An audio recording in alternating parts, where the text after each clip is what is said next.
This episode of A Brush With is sponsored by Cork Street Galleries. To find out more about the original home of the art world, go to corkstreetgalleries.com. Hello, I'm Ben Luke, and welcome to A Brush With, the podcast in which I talk to artists about the art, the books, the music, and much more that have defined their life and work.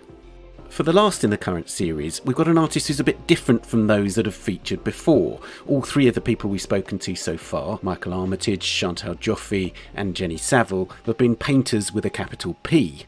Rashid Johnson does make paintings, but amid a much broader range of media.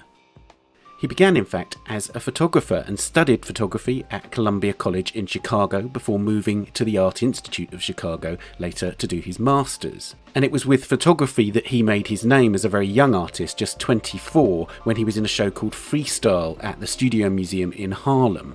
The body of work he showed in that exhibition was called Seeing in the Dark, and it was a series of portraits of African American homeless people. They're extremely powerful and affecting, and strikingly they evoke early photography, using techniques that conjure those great photographic portraits of the 19th century. But quite quickly Rashid moved into new territories, and his work up to now has included everything from installation to sculpture and indeed painting. And all of the work is characterised by, on the one hand, a deeply subjective response to the world. This is very much Rashid's response, very much his vision. But also they're evocative of the cultural and social experiences of the wider African American community. And that's writ large in the materials that Rashid uses. So for instance, the signature black splashes that you see across his works that look like paint are actually made from black soap and wax. And black soap, just like shea butter, another material that Rashid uses, is intimately connected with the black body. As Rashid recalled in an interview with the critic Paul Laster, they were products which were sold where he grew up on the south side of Chicago and were, and I quote, a way to culturise oneself in Africanness as you were exploring or looking for an identity. And there's also an irreverence in the way that Rashid uses the materials, so he will pour the black soap and wax from a kettle or from a saucepan, for instance. He also uses spray paint in quick, graffiti-like marks and oil stick in which he draws very expressively onto the surfaces, which themselves are very varied. There's a whole series of works which use ceramic tiles as the surface, for instance. Among the most powerful bodies of work that Rashid has created in recent years is a series called Anxious Men, which he began in 2015, and he actually said began as a kind of self-portrait. They evolved into the anxious audiences, groups of these sort of tormented and anguished figures, then into the broken men in which these figures appeared on fragmented and fractured surfaces of ceramic and mirrored tiles, and now into the anxious red paintings, which feature the same figure but depicted in this extreme and violent red. So even within the territory of painting, Rashid is constantly pushing his materials in new directions. So before we began talking about his cultural influences, I began by asking Rashid if, despite his early success as a photographer, it had always been his intention to work in multiple media.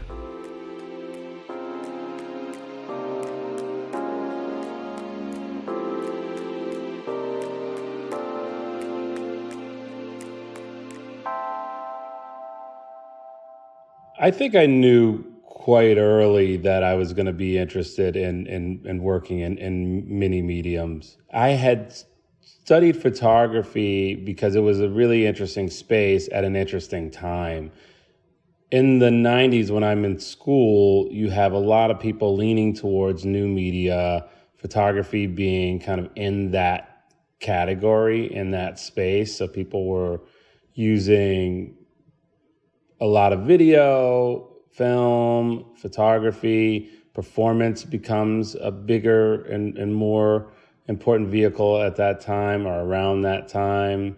I felt like that's where the interesting and smart and thoughtful and avant-garde folks were. So I dove into that space because that seemed like the fresh, the space with the most territory. Prior to that, I had been interested in performing arts. I'd been interested in writing. I had a little bit of history with film. I, of course, like most young artists, had used paint and thought about sculpture. I always knew that I'd probably go back to those, but I wanted to peel the cap off of this kind of new medium thing. And photography was that vehicle. And it seemed like the space where a lot of the interesting kids were.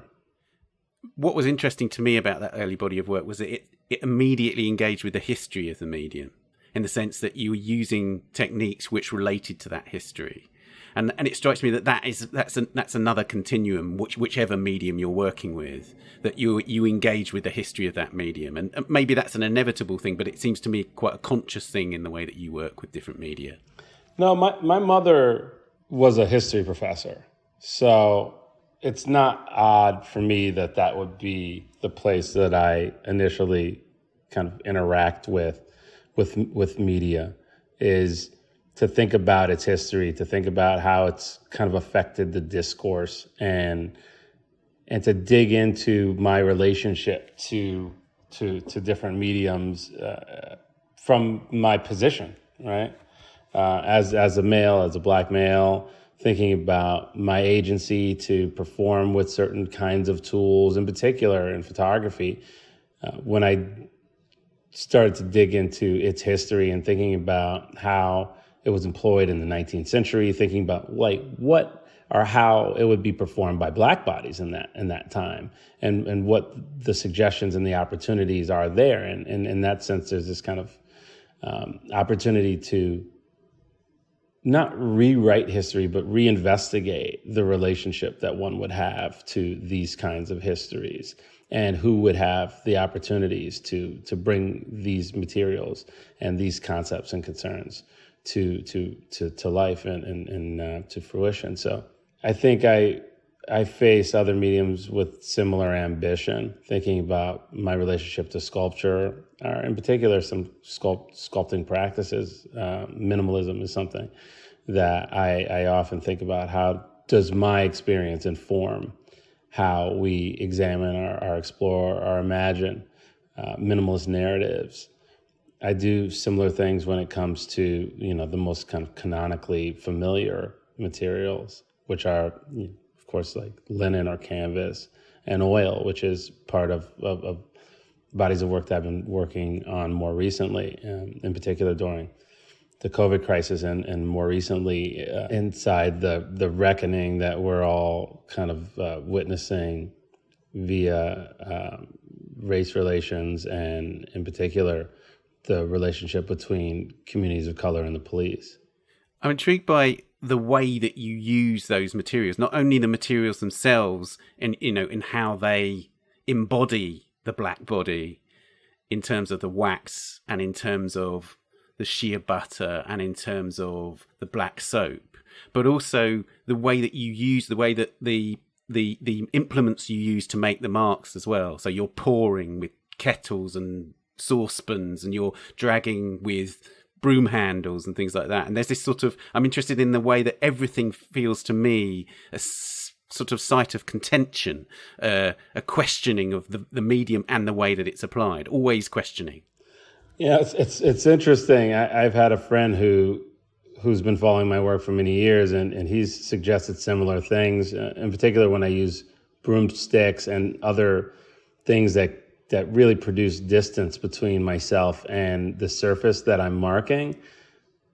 What I kind of think of in this space is Bryce Martin's big long stick that he used for, I think, the Cold Mountain paintings, and seeing those images and seeing his distance from the canvas when he's making those pictures.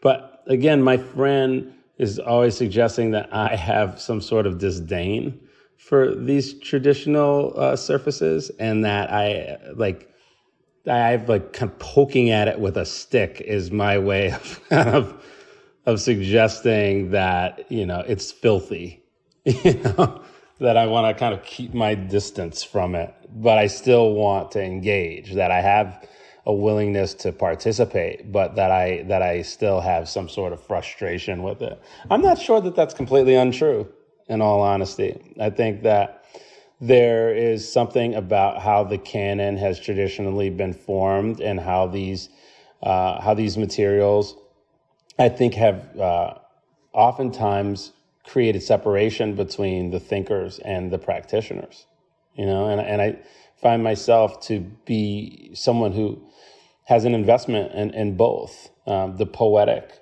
nature of how a picture is made and how a mark it finds itself on a surface, and then the kind of critical and theoretical and philosophical concerns that make us have any investment in conjuring these kinds of symbols and signs. And that dichotomy, for me, has always been almost a point of contention. It's like this marriage that sometimes feels very wholesome and full and valuable, and sometimes feels like it's at war with itself. There's a really nice quote, actually, that I'm going to quote yourself back at you, where you said, "It took time for me to forgive myself for thinking beauty was okay."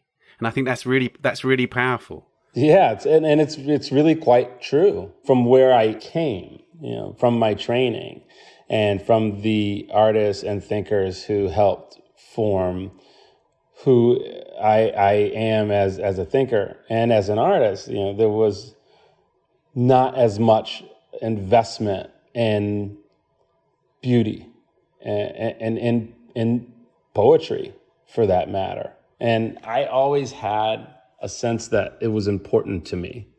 And I kind of kept it as a dirty little secret, in a sense.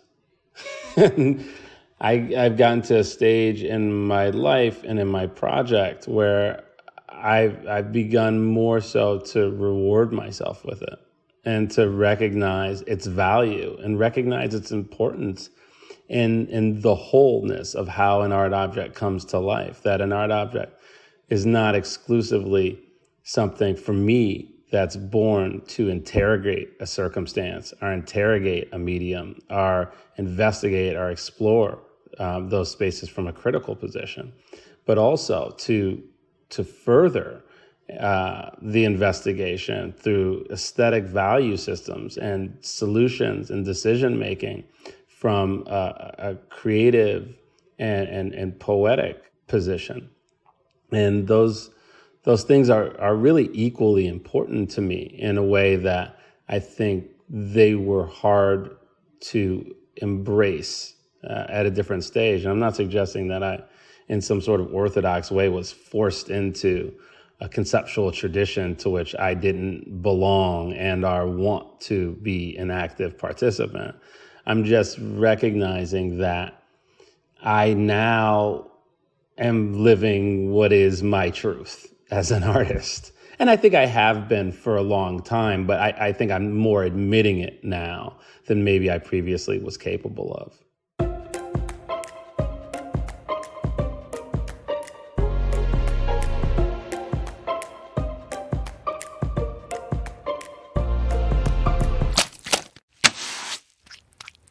Great. Well, let's move on to the questions that we ask all our guests now.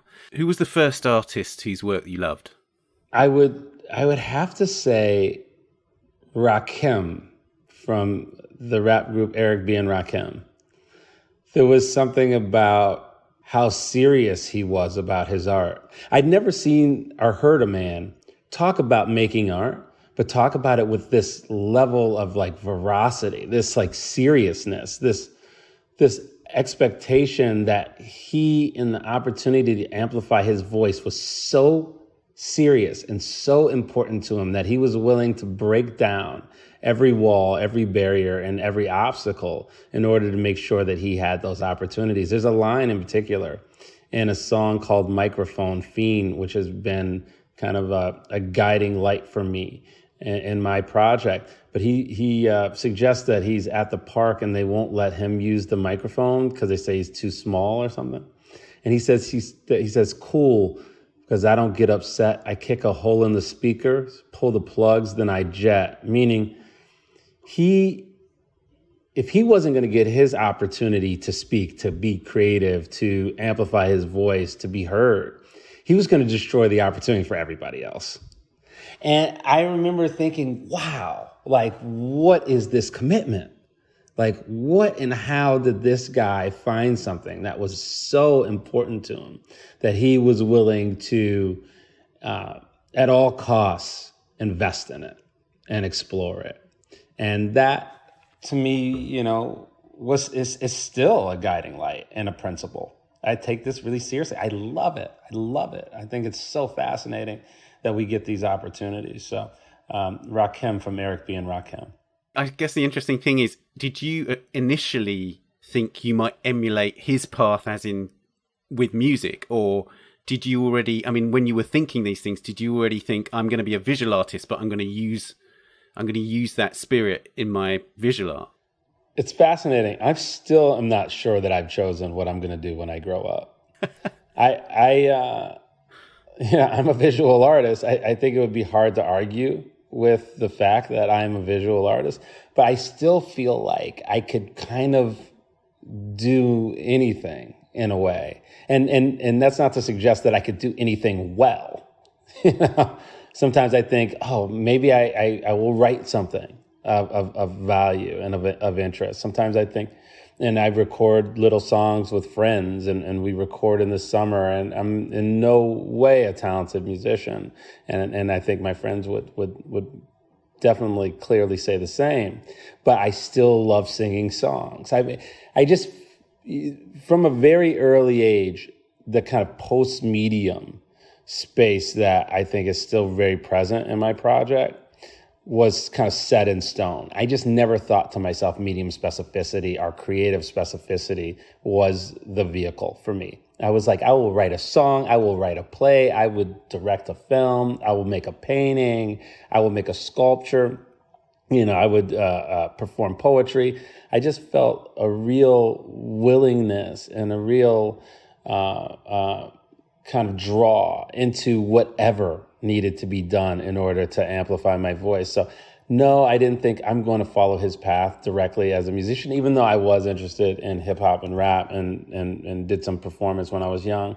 But I just thought I wanted to follow his passion.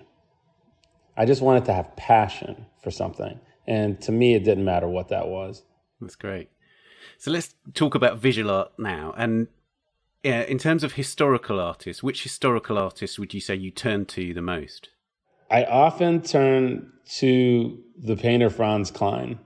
There's something furious about his project. And I think he shares with Rakim a real seriousness and a real kind of rigor and a real almost aggression in his project that I often kind of turn to and feel and understand how his passion functioned, or imagine that that's how his passion functioned. But there are, so many other artists to whom I've also turned. Dubuffet is another artist to whom I look. I'm really interested in this opportunity that we have to think about representation without fulfilling how people may expect to be represented. The idea that the face can just kind of be conjured in whichever way, and that we just kind of come to the solution that it's a face. And then we kind of project on that what the emotional state or the characteristics of that thing are. And so he's an artist who I've looked at and thought about quite a bit. But again, I'm a child of history, so I have a laundry list of artists who have really informed my project. Is it too obvious that when I see a dramatic black shape on one of your works, that Kline has been in your mind? And likewise with the Anxious Men series, for instance, that Dubuffet informed that series. Is that just too literal a kind of interpretation of what you're telling me? No, it's not. I don't hide my influences that well, to be honest. And I've never tried. I think that my project has its own journey, and I think when you collectively look at it, and when you look at all of the influences, and then my approach specifically to solving some problems that they may have also confronted, I feel completely comfortable sharing space with some of the folks who I consider to be really valuable and important voices in this space. So is it that I'm borrowing directly? Not so much, but can you see the loose lines to which my work relates to some of these folks who I've suggested? Absolutely. I mean, I would also, I kind of gave you a couple folks who I think were easier to see their relationship to my project. Like I would say often, Carl Andre or Sal Lewitt. And then you can really find parallels to Sal Lewitt in my project, quite easily. You look at the structures and you say, okay, that's what he's talking about. So sometimes I will give kind of the answers that make this game easiest.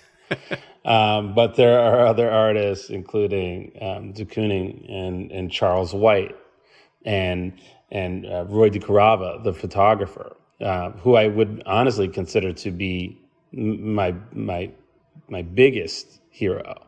And the other answer to the question to which I said Rakim was the first artist to whom I really fell in love with. If we were to have a visual artist answer to that question, it would be the photographer Roy DeCarava, who I fell in love with his project, not from seeing the work.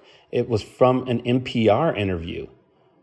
And he was talking about photography. And I was working at the time at a 1-hour photo lab. I was 18 years old. And I heard him in this National Public Radio interview. It was an exhibition of his that was at MoMA that had traveled to the Art Institute Chicago. And I was in Chicago at the time. And I was listening to this interview on NPR. And he talked about pictures and his relationship to pictures. And I said, whatever that guy does, I want to do that. And so again, it's an interesting thing. I fell in love with a photographer by hearing him talk. And what about artists that are still with us? Which living artists do you most admire? A real hero of mine is David Hammons, whose wit and whose sophistication and whose exploration of the ready-made and of conceptual practice and of absurdity, I think is something that I still am so fascinated by. And looking at his project, there were times earlier in my career and project where I looked at his work and thought, wow, I just really would like to find a way to have my voice have the kind of authentic quality that I felt David's voice had. There are other artists who I think people wouldn't necessarily imagine, or they might, if I was being fair, that I'd look at. Bruce Nauman is one.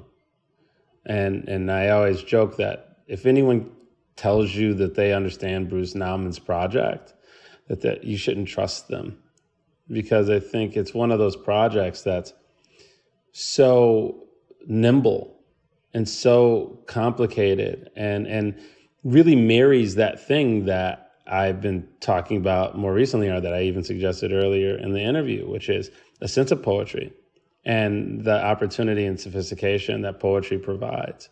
And then a sense of kind of critical and conceptual investigation and exploration and creating, again, that relationship, that dichotomy, and giving them a place to thrive. I think that Bruce Nauman does that in ways that are just, mind-blowing to me and fascinating and fun, and fun.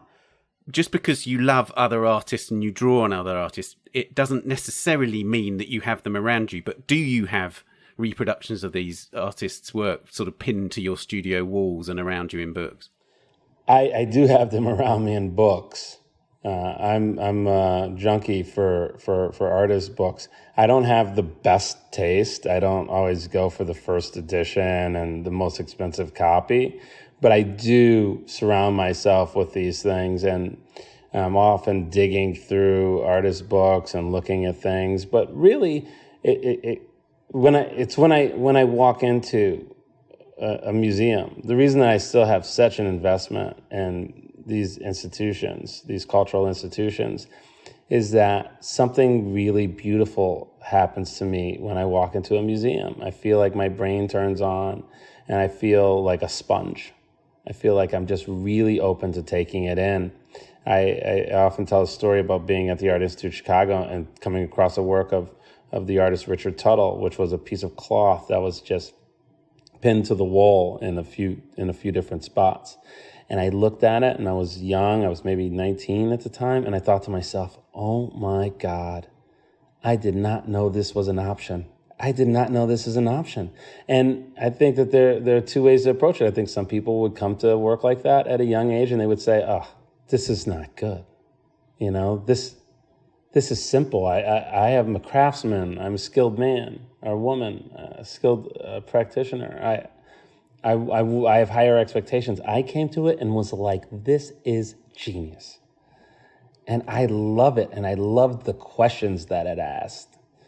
And that's how I continue to approach my relationship to institutions today.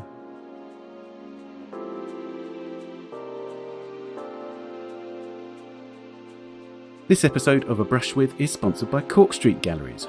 Cork Street lies at the centre of the highest concentration of galleries in London and remains the spiritual and cultural home of the global art world, where the careers of some of the greatest artists of our time were launched. Cork Street Galleries is an initiative by the Pollen Estate. To find out more about the original home of the art world, go to corkstreetgalleries.com.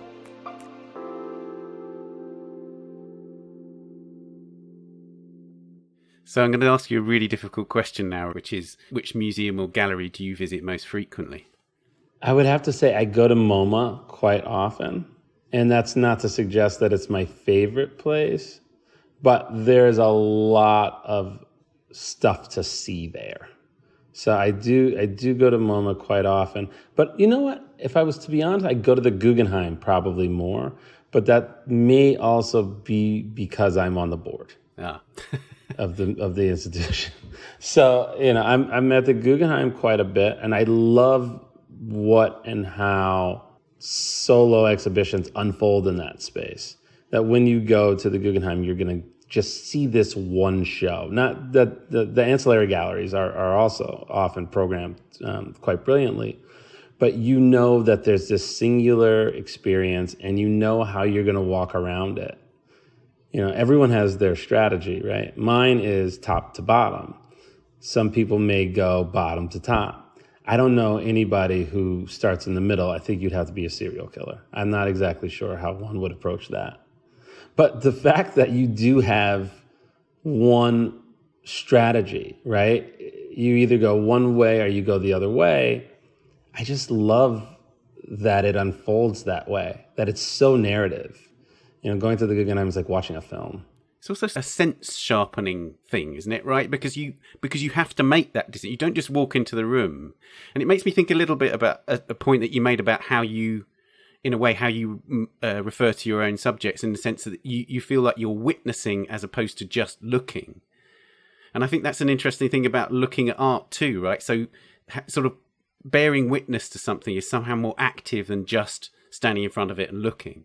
I've always described it that way, bearing witness or being a witness. I just like the idea that the expectation for witnesses is higher than it is for someone who we would imagine is looking. Because witnesses are expected to recall. We're supposed to be able to go to a witness and say, what is it that you saw? And describe it to us. So I really like to think of myself as a witness when I go see an exhibition in any space for that matter. And it's how I often talk to my son when we go see exhibitions. Now he's 8 and he still struggles to have the patience to be a witness, but I make him consciously bear witness. I say, what did you see? What was it? And what did it make you feel? I think one of the things that we do that is potentially dangerous and maybe not the best strategy for how we look at and then describe and talk about art is we have really planted in young folks in particular, and this usually happens in schools, we've planted this expectation that everything that you see has some sort of meaning that you're not seeing. You know, that there's always some sort of iconography or some sort of metaphor, or that the artist has some sort of hidden agenda that you have to somehow discover or imagine that you're not privy to. And I think that's dangerous because it makes people feel like they don't understand what it is they're looking at. And a lot of times they do. You have the sophistication. You don't need a tremendous amount of antecedent knowledge to come to an art object, bear witness, explore it, and then say what it is that object is and does and how it performs in the world, and feel confidence in that description. And I think that people need to feel that kind of agency. All of us need to feel more of that agency when we look at and discuss art objects, rather than saying, oh, there's something here that's underneath the surface that I'm not being given access to, that is the real meaning behind how this object or this concept or however you describe what it is we're looking at functions. And it's unfair, and I think it's quite silly. That's really fascinating. I noticed that you have said in the past that you want to have a direct communication with your audience. And so the arts of disguise or the arts of overly relying on metaphor don't appeal to you. That you want that, and in a way, it's exactly what you said about Rakim and Franz Kline and others. You want that direct route of communication to the audience. I do. I like to give people the tools. I like to give people the tools to understand and explore. I've had some folks describe my project as opaque, and I'm so confused by that sometimes. I'm like, I gave you all of the tools. I often literally put my reference point in the form of a literary tool on the shelf of the thing that you're looking at, right? Like, here's The Crisis of the Negro Intellectual, the book by Harold Cruz. Here is shea butter. Here is black soap. Here is, these really direct references. And yes, there are things, in between the cracks that unfold when you have access to me, or things written about me, or interviews, etc., where there are signifiers that I'm employing and considering in really specific ways. But at the same time, all of the things are there, and I'm really open to and willing to allow the audience to engage with those materials collectively, and the relationship that's built between them and the audience in whichever way they see fit, and have a real comfort level with those interpretations. Let's talk about literature then. First of all, we'll come back to the role of actual books in your work. But first of all, which books and writers do you return to? Toni Morrison is a genius in a way that I struggle to even feel like I should try to discuss. I just find her work and her project to be one that's so expansive, both in her fiction writing as well as her nonfiction work.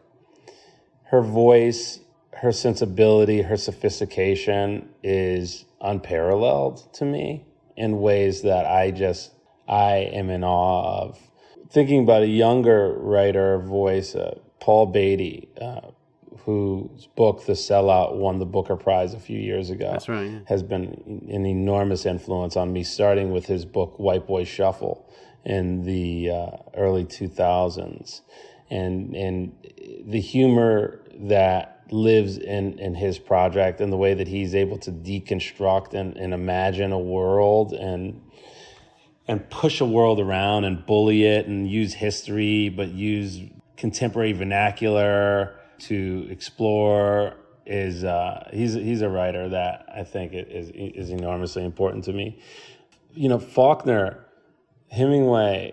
I have a investment in things that people would consider to be part of a canon that is problematic, but I still am interested in it. I'm still interested in it. And I think that we need to be transforming it, exploring it, and hybridizing it and placing new names in it. But I'm not throwing it out. There are still figures in it that I think, although we're rejiggering it, that I have a real investment in, and who I have a real interest in. Hemingway in particular, the economy of language, the way that stories unfold there, where you're like, what's happening here? I know exactly what's happening. he told me with like just so few words. So, he's someone who's incredibly interesting. On the nonfiction side, W.B. Du Bois, in particular, a book called The Souls of Black Folks has been hugely important to me. A reference that I made earlier, Harold Cruz's book, The Crisis of the Negro Intellectual, was the scariest title that I had ever seen. It lived on my mother's bookshelf, and I remember seeing it around age 8 or 9 and thinking to myself, holy cow, I hope I'm not obligated to understand what's happening in there. And later on, I find myself in a position where I felt like I was, and I was enthusiastic about it. Amiri Baraka, his poetry, in particular, a book, The Dead Lecturer, which is incredibly influential for me. Also, his work as a playwright. And I would say Dutchman, a really important play for me, something that I've actually used and directed myself. So, again, there's like a laundry list of folks whose work is inspiring me. I mean, I haven't even said Richard Wright, and I spent a year of my life making a film based on his book Native Son. So I'm able to create a list that doesn't even include something to which I spent a year of my life exploring. So let's talk about the actual physical objects, the books that feature in your work. And I wonder what do you see their role as being? Because I think obviously when you see Harold Cruz's book on the shelf of one of your steel cube works, the temptation obviously is to reach out and take it off the shelf and read it. So I wondered if what you're in a way, what you're calling for the audience response to be in that circumstance. I hope that there are several different opportunities for the audience when they come across something like that. For those who are more familiar with those signifiers or those tools, I like the idea that they, upon looking at it in the context of the sculptural object to which it lays, can then kind of begin to conjure some of the ideas and the concerns that live within the text, and then marry them quite quickly to what's happening and unfolding in the sculptural narrative. So I like how that can function. I like that people can potentially, who are less familiar with some of the signifiers or some of the reference points, can say, okay, this is a thing to explore later that will help me unpack what it is I'm looking at.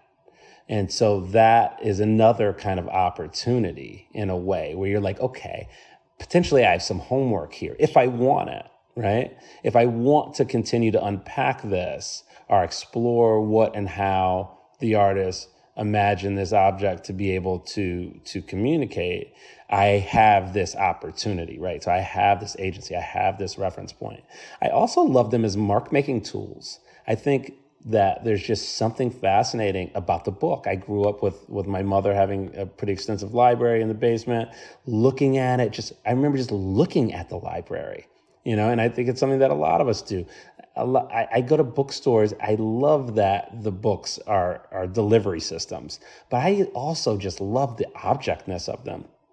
I often use them in multiplicity. Like I will include 10 copies to 100 copies on some works of the same book. And in that sense, it's an opportunity to say, no, I didn't find this. I'm not interested in the found object. I'm interested in the searched for object. So it really performs the role of creating intentionality, where it's like, here's this book 100 times. I meant for this book to be here. Like, this isn't a coincidence. This is incredibly intentional. And when they are used in multiplicity, they become these kind of lines. It becomes part of my mark-making strategy. Like, how do you create a line?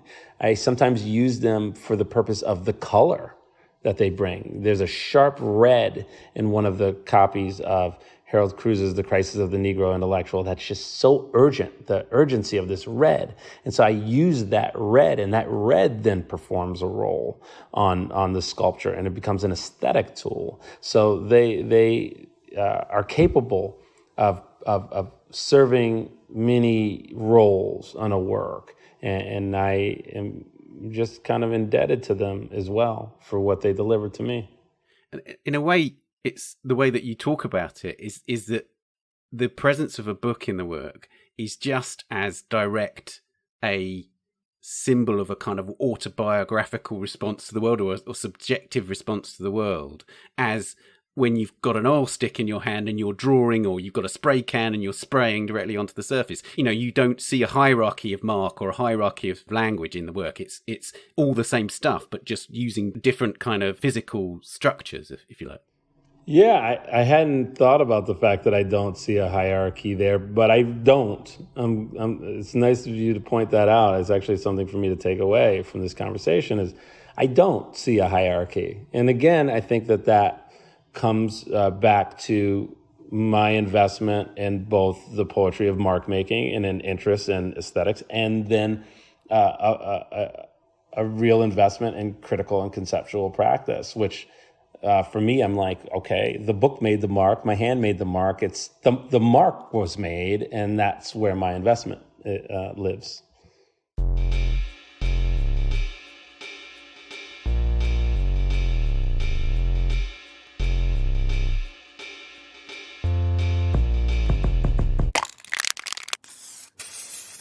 We've talked a bit about music already, but tell me, which music or other audio do you have playing while you're in the studio? I play a lot of different stuff when I'm in the studio. I've always had a real interest in improvisation and avant-garde jazz. So you'll hear a lot of Cecil Taylor in my studio. You'll hear a lot of Ornette Coleman. You'll hear a lot of Art Ensemble Chicago, some stuff that people would imagine as noise, some music that people may even be quite frustrated by. So I don't have a big team that works with me, but when we do have someone new come in, they have to be indoctrinated into the fact that I play some things that can be tough on the ears for certain people if it's not something to which they're accustomed. I also have a real, I love so much different music. There's a lot of Parliament Funkadelic that I listen to at more celebratory moments. Oftentimes when I'm finished with something, I'll put on Parliament Funkadelic, and I like it as witnessing music, as music that I can look at the work around. As if you're inviting George Clinton into the studio to come and observe it with you. That would be the best thing that could ever happen. George Clinton actually is a painter in his own right, and I was talking with someone recently who is interested in trying to get George's work out there. I don't know much about his work, so I can't speak to it, but yeah, I would love to just get a crit from George. He's amazing, him and Bootsy. I wanted to ask you about Sun Ra and Afrofuturism. Do you see your work within that trajectory of Afrofuturism? Because it's something which seems ever more prevalent now and somehow supremely relevant at this moment. Can you say something about your relationship with Afrofuturism? When I was a little bit younger of an artist, I really I found Afrofuturism to be a fantastic space to explore. I still think it's really interesting. I'm not sure right now in my project I have the kind of investment in Afrofuturist narratives that I once had.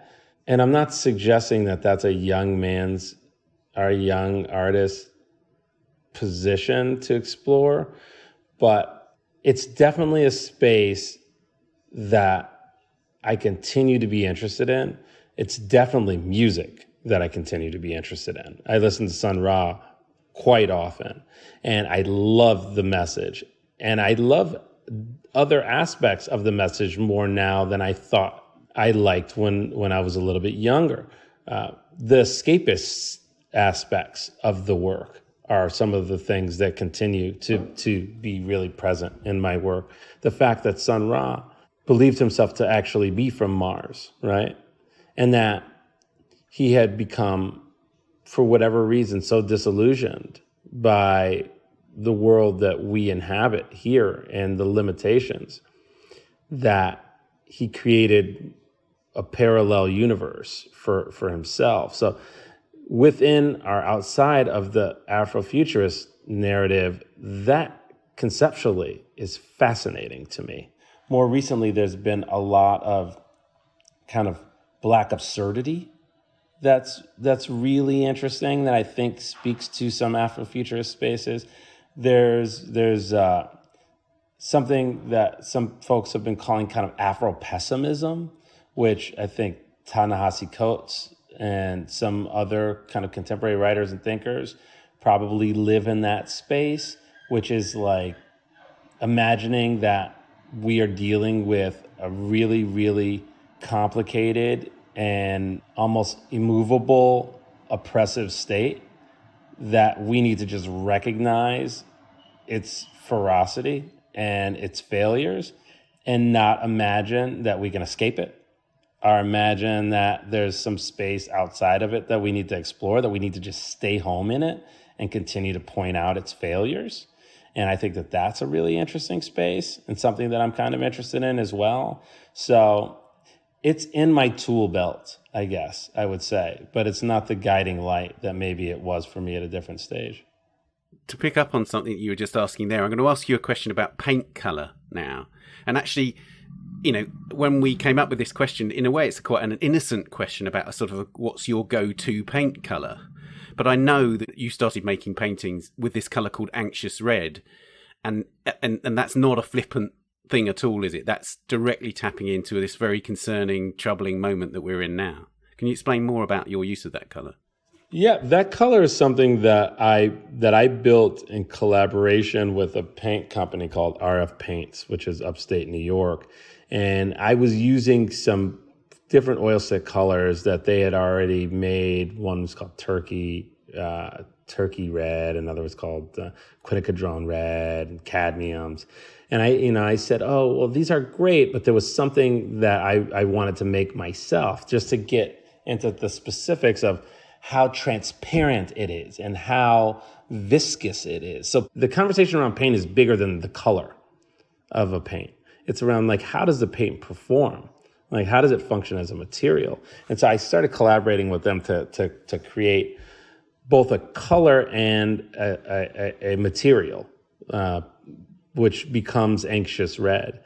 And it is incredibly descriptive for me of the time that we are living in, and some of the obstacles and some of the things that are concerning us, including the COVID crisis, including the more recent reckoning in social justice and the interrogation of institutions and the upcoming election. I mean, there are so many different things that are happening that I think we are so conscious of and so anxious about. And this idea of anxiety, which has been present in the work for several years, it's interesting to see that my project was able to pivot, to consume this time. The antecedent that I keep using is the work of Felix Gonzalez Torres, which we all know kind of is born of kind of a conversation around the AIDS crisis and interrogation of the AIDS crisis, but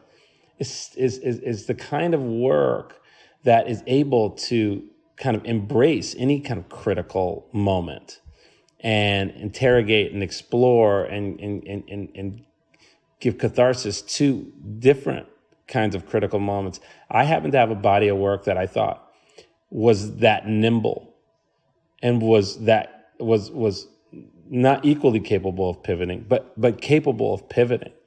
And so in order to allow that work to pivot, I needed to make a small change. And that change in this particular body of work, which was The Anxious Men, was to give it a color that spoke to the urgency that I thought we were all facing and continue to be facing, to be honest. And that was red. It's interesting that when that work began, it was 2015, and you were anxious then about there had been the first stage, if you like, of the Black Lives Matter movement. You were facing an election in the US where it began to look pretty scary, and it turned out to be even scarier. And it's interesting that the work is in a way that it's snowballed into this whole new territory, and this body of work called Broken Men that has run alongside it. And it seems to me that it's so interesting that it's men, because on the one hand, it began with what you describe as self-portraits, the anxious men, and then the anxious audiences, these groups of men. And I wanted you to talk about masculinity and how much you see masculinity as a sort of inherent part of the crisis that you're relating to. No, I think masculinity is often quite toxic. And for a lot of the world, it's been incredibly dangerous, the male ego and masculinity. The anxious men, in an interesting way, came from much more of a micro location than I think most people are aware.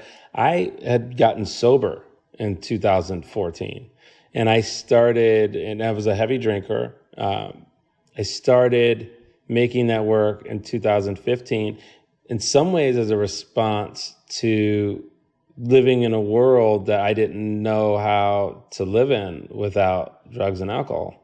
And that was paralleled by the killing of Mike Brown and Donald Trump running for president, and refugee crisis globally. I mean, there were just so many things unfolding, and I felt in some ways like my eyes had just opened, like I had just become even more conscious. Prior to that time, a lot of my work is dealing with historical narratives and the autobiographic. Like, what's my story? How does it fit into these historical narratives? How do we explore these spaces? I was making a project that was quite timeless in a sense. And then the work upon me becoming sober starts to look at the world that we were living in at the time. And it was really kind of a shock. Like, there was no more buffer. I had no escape tool. I didn't have the fluid that I had used to perform my escape. And so the work starts showing a different urgency and speaking to the time in a way that maybe it hadn't specifically so much prior. And I'm just being honest as to how that unfolded for me. And that anxiety and that need to express it and be honest about it and to be vulnerable.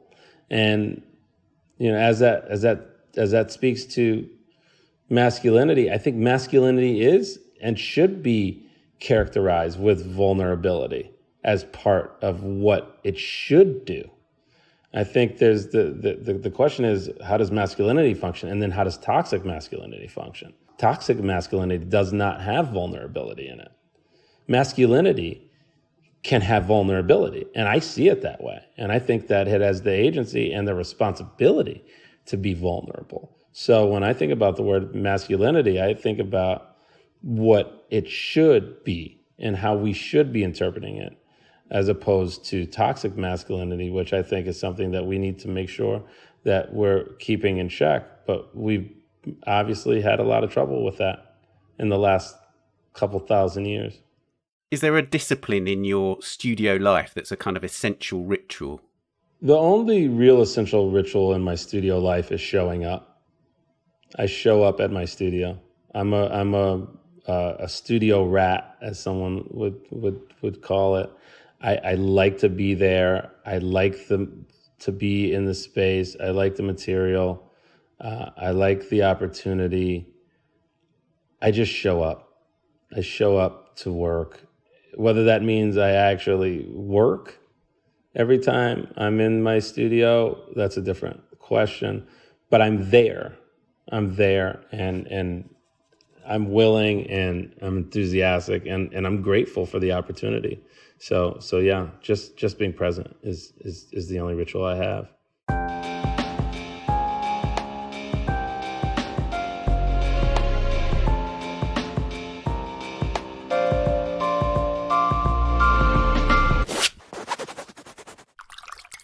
This is proving to be a really difficult question for all our guests. If you could live with one work of art, what would it be? This is a very, very difficult question for me. And I think I've tried to answer this for myself before, and just each time I feel more and more disappointed by my answer.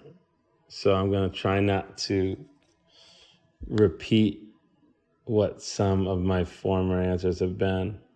I love my wife's work, Sherry Hosepian. I love living with it. I love what she does. I love her honesty. I love her approach. I don't know how to answer this. I think that's a good answer, anymore. Isn't it? And I think that's really honest, I have to say, because I know what it takes for her to make it. And I know the demons that she fights, and I know the reward that she gets, and I know the sacrifice that it takes to see her work come to fruition, and the time. And I love it for that. I don't know how anything else gets made, really, for the most part, in other artist projects. But I know how her project comes to life, and I know how hard she works, and I love being in the presence of it. So I'd say my wife, Sherry Hosepian, like, that's what I'd want to live with, and that's what I do live with. So I'm really grateful. That's great. Lastly, what's art for? Art gives us a chance to answer and explore questions that we ask ourselves that have no other outlet, or we have no other way to explore our answer. Art allows us to tell stories without feeling self-conscious. Art gives us the ability to consume things and explore content and invest in ideas in ways that language doesn't facilitate. Art is absolutely capable of changing the world, sometimes fast, sometimes slow. Art is a historian. Art is a poet. Art is the Gesamtkunstwerk. It's our lives. It's who we are. And if it weren't, then we wouldn't do it. Amen to all that. Thank you, Rashid, for joining us on the podcast. No, happy to be here. Great questions. This was a lot of fun.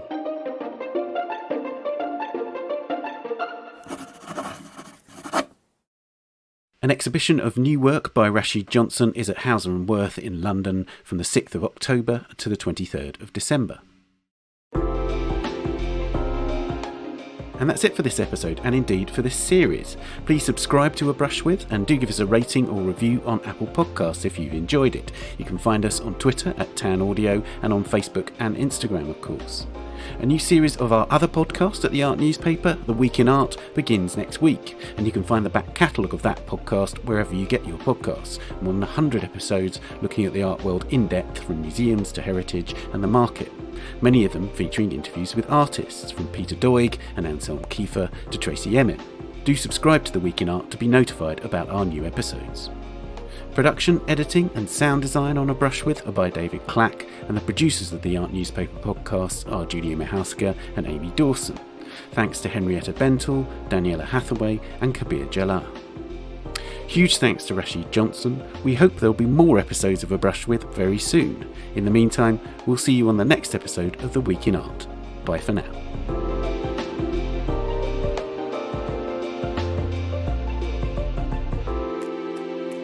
This episode of A Brush With is sponsored by Cork Street Galleries. To find out more about the original home of the art world, go to corkstreetgalleries.com.